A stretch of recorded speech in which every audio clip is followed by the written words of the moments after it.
So don't take things for granted. We need to build the community, to collaborate and treat everyone like a family. I know it's very tiring para sa inyo. Habang tumatanda tayo, dapat we learn new things in life. Your success depends always in you.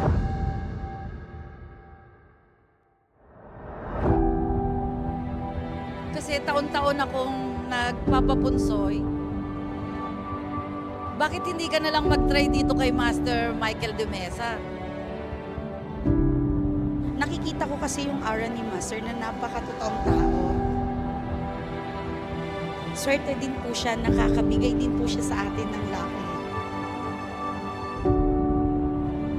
Kay Sir Michael, madali lang sundan yung kanyang mga teaching.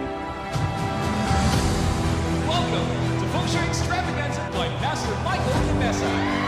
Actually, I'm really fond of Feng Shui. Marami na ako napuntahan na Master, pero iba si Master. Siyempre gusto kong umangat yung antas ng aming pamumuhay. Kasama natin ang Feng Shui Consultant na si Master Michael de Mesa. Masaya tsaka exciting. I got to know Master Michael de Mesa last year. I find him very accommodating.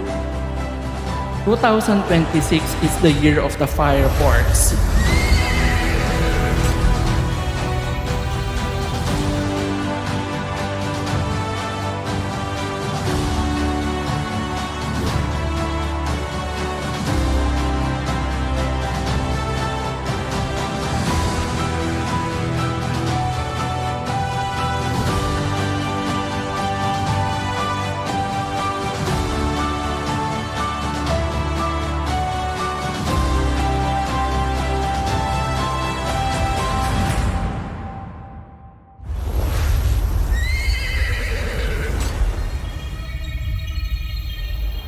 Michael de Mesa, Feng Shui Extravaganza, Year of the Fire Horse 2026.